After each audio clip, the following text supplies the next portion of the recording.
Lots of projects going on here. This actually works. So I just went outside and went there. And all of that is coming up in my compost truth video. So stay tuned for that.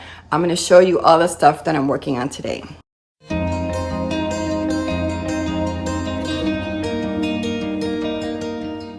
First, I have to go find the chickens because they're getting older now and it's getting harder for me. This is starting to become a very, very bad habit. I want you to see how cute this is. Look at this. That's my front. See the chickens? There's Haven. There's Huddle is here, and Avy is here, and then right over under that tree is Avy, and they're not eating or anything. They're just looking up. They're looking for me. They just like sitting there. It's nice and cool with the mulch. They've got the overhead here, right here, from my front porch. So they're good here, and I don't mind them sitting there during the day. So I'm just gonna go get to make my breakfast. But that's what they do. They just like to sit there, and they know that I'm here because she's looking at the window. Huddle and Pickett are looking at the window, so they know that I'm here. I opened the door because Missy likes sitting in the porch, but I put something there so she can't get out. And they just like looking at each other. Look at all the butterflies. When I let the Missy out, they got scared. They came out, and they're just there, just doing their chicken stuff.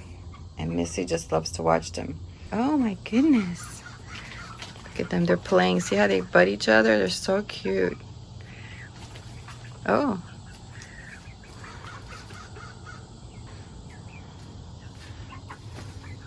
Oh, my poor plant. Don't eat my plant. What do you think about the chickens, Missy girls? What do you think about the chickens out here? You don't like it? This is my front porch. And this is what they do now. They forage, but they come and they like to eat a lot of the bugs that are here. But now they're actually even on my fountain. Look at this. Look how many butterflies I get here every single day. This gets so full of butterflies. Look at all the butterflies. Did you see that? They all come here for my zinnias. My zinnias get full of butterflies. I'm going to do a lot more zinnia planting next year because this just attracts so many pollinators. There's my beautiful butterflies. Looking good. We had a lot of rain last night. Lots of rain. Lots of rain yesterday. Storms, thunder. My electricity went out several times. There's little chicks right there. Everything is thriving here because I'm taking care of it, and they're thriving too. So that makes me very happy. And I don't mind because I know that they're safe in that little corner. Chicks. Where'd you go, chicks? I was looking for you over here. I didn't see you. I thought you left. Yup. Come on. You want the yup? Yup. Come on. Yup, chickens. Come on, chickies. Yup. Come on. Yup. Come on.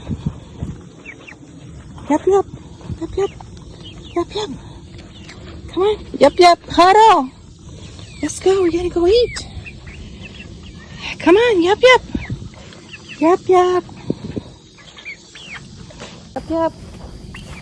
Come on.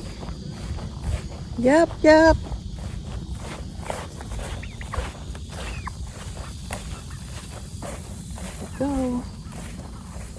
we go. So cute. All right, come on. Yup. It's time to eat. You've been foraging for over an hour. Missy wants to go out for a while. We've had lots of rain for the last few days. A little bit too much.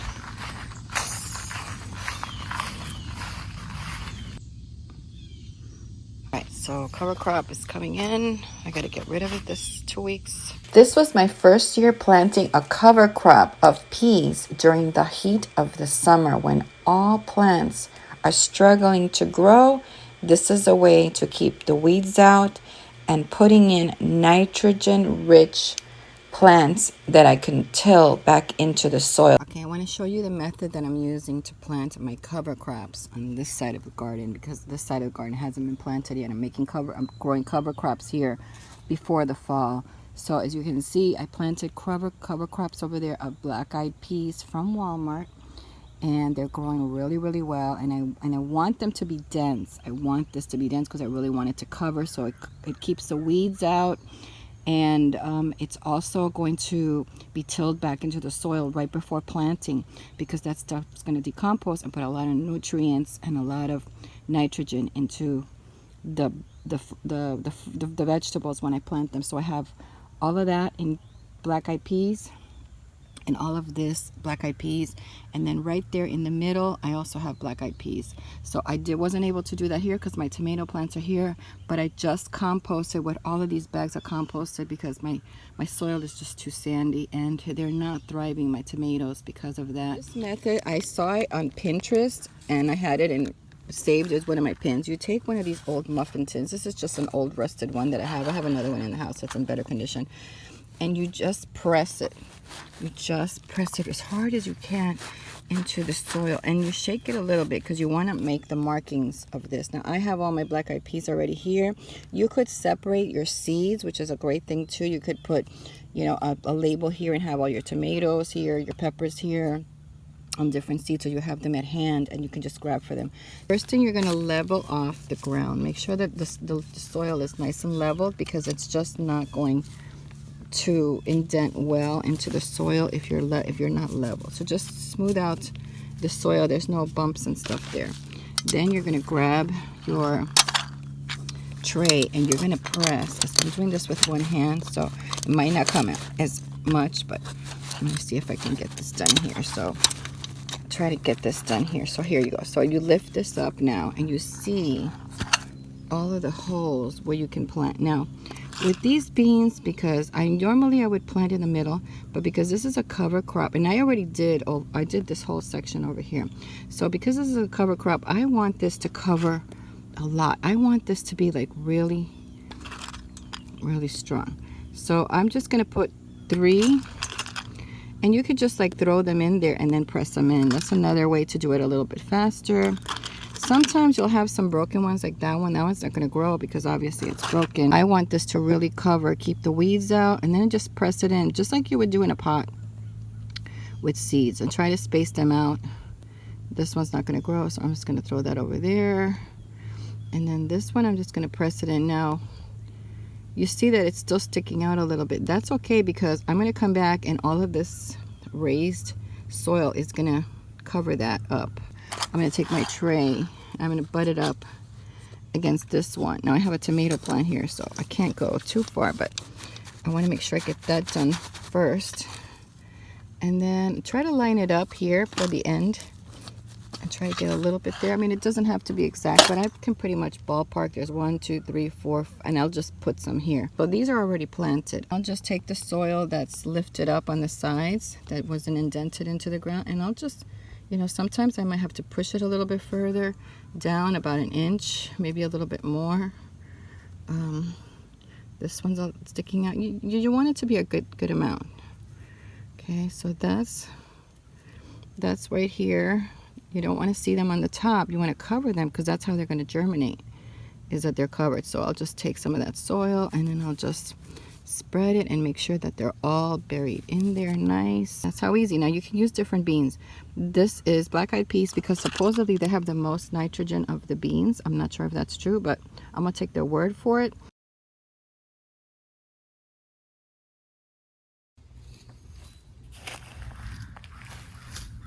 First day, chop and dropping, and I bought this machete at Harbor Freight. We're gonna see how this goes. This is my first time doing this one. See if I don't cut myself. Hopefully I won't. I'm gonna be really careful because I never used one of these giant things before. Alright, so I'm gonna start doing that. Just have to cut it into pieces. Chopping them up here, but I'll be honest with you, I really want them a little bit shorter. So I went in the house and got a scissor because I'm going to chop these up a little bit. I mean, they just don't chop that small like this. It's a lot of work. Maybe I have to hit it harder, yeah. I mean, because mine is a double blade, so I don't want to hit myself in the head with the backside of this. As you can see, I chopped up, but these are going to stay there because they have beans and those. But the ones back here I planted like 2 weeks late, and I don't really need the beans. I got enough there, so I'm just going to get rid of those. I'm going to chop this and put it in here, and then I'm going to come and fill this up with compost, and then I'll be planting here in about 2 weeks.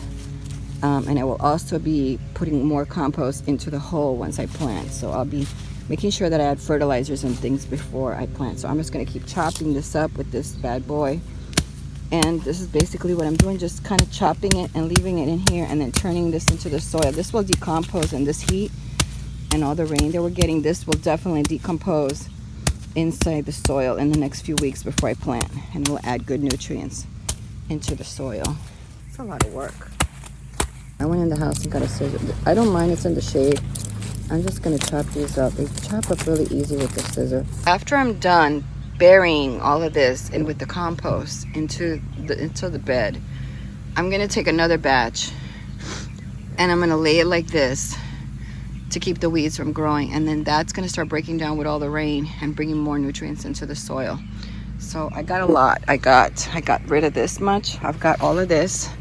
And I'm going to take these out because these and these were planted late. This one was planted 2 weeks ahead of these. So these have beans, and I'm going to get the beans this week, especially that one's got the most. I don't have a tiller, and I've just been sitting in the ground, tilling the soil by hand, not even with gloves on. It just feels better when I get into the earth. It just, I don't know, I need to touch the earth. I just want to see how dirty I am.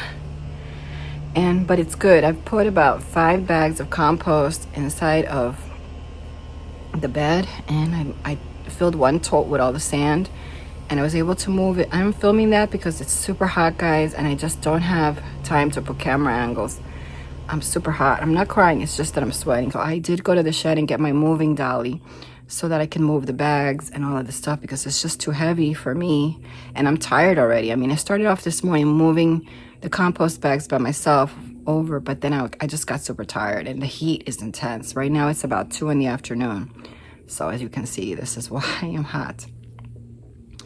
But I want to get it done. I'm definitely going to get it done today because I have a lot of work to do in the garden, and I have to get it done if I want to plant and I want my vegetables, and I need to let this compost and the cover crops start breaking down. So this is stuff that I have to do, and I have to get it done today. So it's okay. I don't mind doing it. This is a sacrifice that I have to do this year. But after this, it's just maintenance on the garden, and in about 2-3 years, I see I'm going to be having a really good crop. But right now, I'll take whatever I can get from there and continue to work on it until it's perfect. And this is what homesteading is all about. It's patience and work, and then you reap the benefits. So you reap what you sow, and I'm sowing hard work, and I think my labor is going to show for it in the future with a good harvest. Today's time to harvest these beans because I'm going to make a really yummy rice, and the plants are already harvested and they're ready to die. So I'm ready to chop them into the ground. I'm going to do this section today, that section probably tomorrow. Those are doing pretty good, but those I have to work on as well.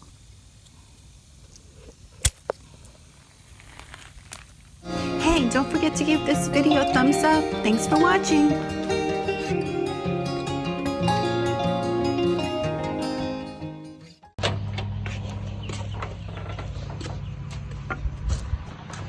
All right, chicks, let's go. Enough chaos that you made this morning. Come on, let's go to the back.